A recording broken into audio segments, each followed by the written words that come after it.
This is something that we all expected. Yet the way the media reacted, you can't believe these people reacted like this came somewhere right out of left field. Like they didn't see RFK Jr. on the campaign trail with Donald Trump. They didn't see RFK Jr. standing on stage with President Trump endorsing him while fireworks were shooting off in the back. They didn't see any of that. We all knew that he was going to be in charge of Health and Human Services. But man, the media reacted well, you know what? They reacted in their typical ridiculous fashion, starting with CNN's Jake Tapper, who had this to say. Well, America, I hope you like measles. I mean, come on. Oh, that's a calm reaction. That's a well planned out reaction by a professional journalist. Well, America, I hope you like measles. Well, America, I hope you like measles is how CNN is reporting on the pick of RFK Jr. to lead the Department of Health and Human Services. Robert F. Kennedy Jr. will now be in charge of the FDA, the USDA, the NIH, all these other lettered organizations, the CDC. And they believe, I guess what happens is the common thread running through the media, or the belief that I think I've heard over and over, is that RFK is going to get rid of vaccines, which would be probably the reason why Jake Tapper said, well, America, I hope you like measles. I wonder if Jake Tapper is one of the ones on the chopping block. I wonder if Jake probably not, but I wonder, but you know, this is why comments like this, reactions like this is why CNN is slashing so many people and downsizing like hundreds of jobs. Well, America, I hope you like measles. I mean, you can't just wander in there with that kind of a statement. What are you doing? What are you doing? Sanjay Gupta Dr. Sanjay Gupta had some other insight from inside some of the agencies that RFK Jr. will now be in charge of. To steer clear of politics, but this really isn't about politics, because this is somebody who has been, Robert F. Kennedy Jr., who has been pushing quackery, who has been pushing lies, who has been pushing conspiracy theories. You've been talking to experts in the health community, the medical community, preparing for him, RFK Jr., to be given some sort of role in health. What have they said to you? Well, you know, it's not often that the entire medical and public health community is going to be in lockstep on something, but they're pretty close on this in terms of their significant concerns, horror even. Somebody said to me today, I can't think of any single individual who'd be more damaging to public health than RFK.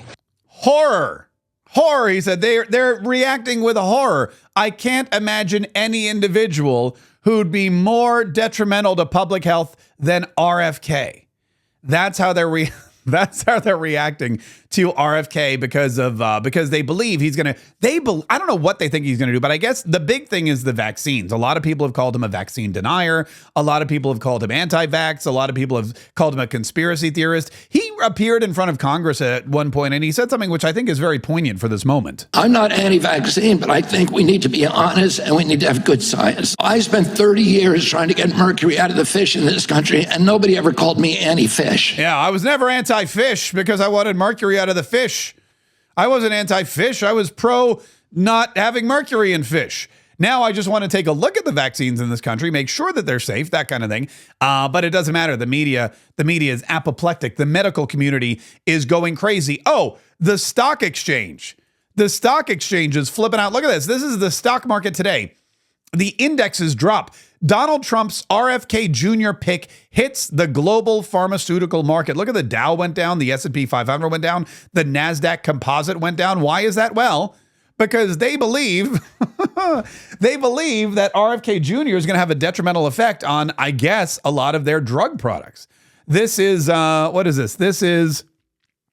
It looks like this is GSK. I'm not sure what this is. But if you look at all of these, here we go. Oh, wait, let me go back here.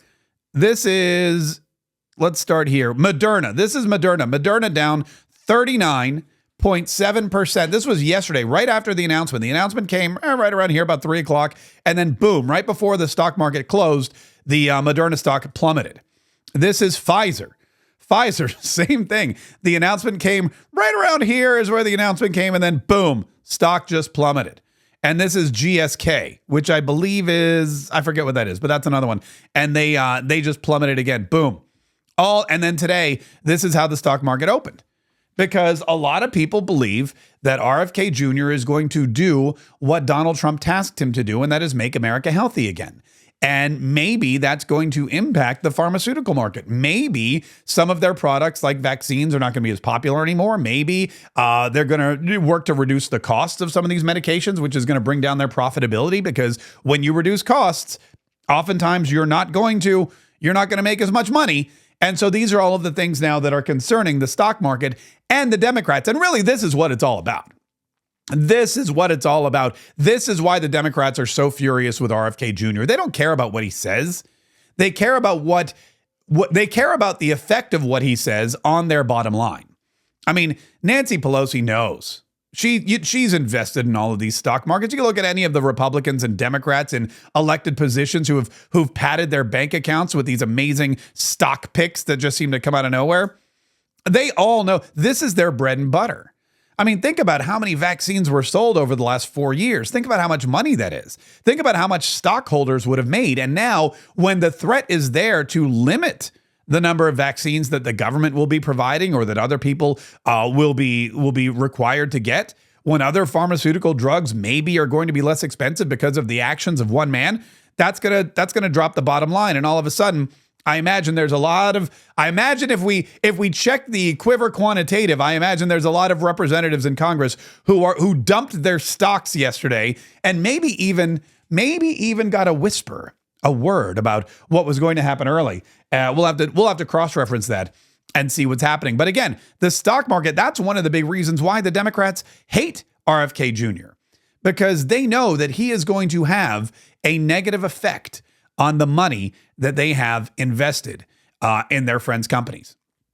That's why the RFK pick, that's one of the reasons why the RFK pick was so controversial. I will say this, there was the reaction across the media was of all the reaction, and the Matt Gaetz pick. When Matt Gaetz was chosen as Attorney General, we thought that pick was crazy. I mean, I thought it was great, but we thought the media reaction to that was crazy.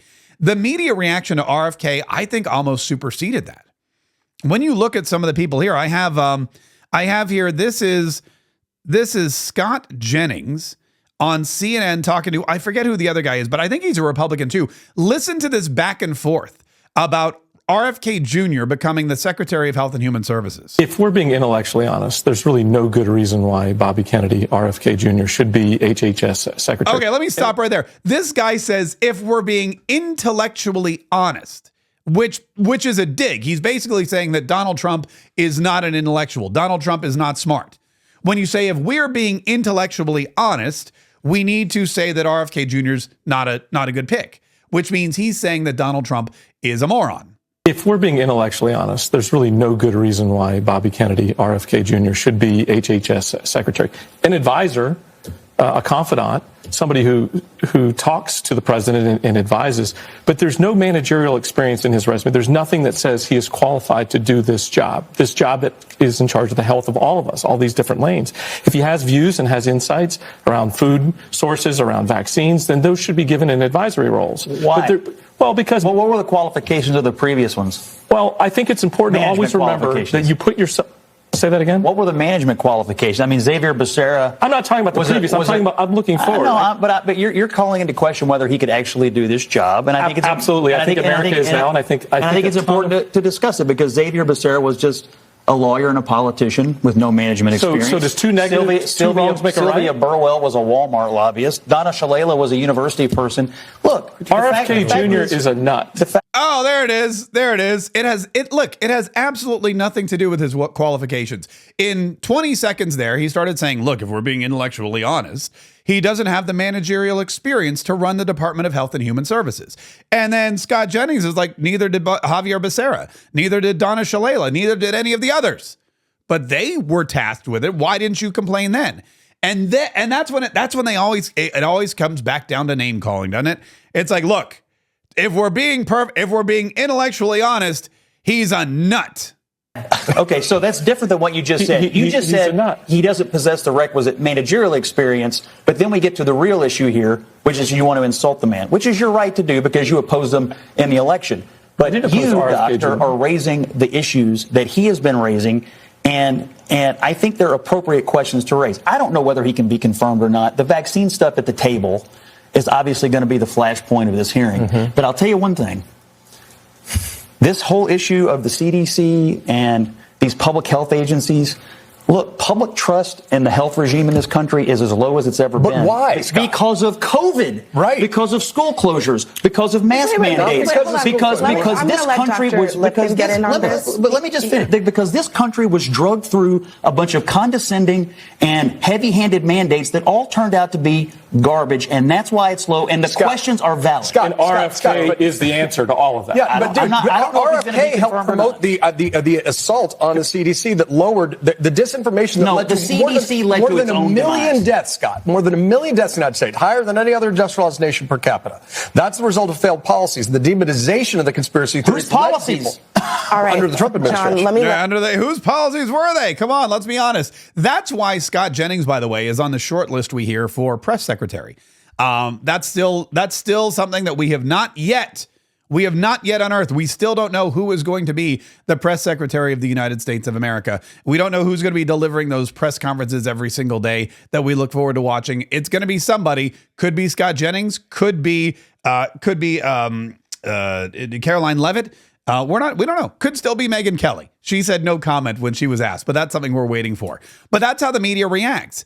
They say, well, America, I hope you like measles, or RFK Jr.'s a nut. He's different. He's anti-establishment. That's what they don't like, because anyone who's anti-establishment is you can tell who the establishment is. You know what they always say, establishment politicians. The establishment politicians are the ones that freak out when somebody anti-establishment is introduced into the system. And it appears that most people are anti-establishment because of the reaction to the RFK Jr. pick.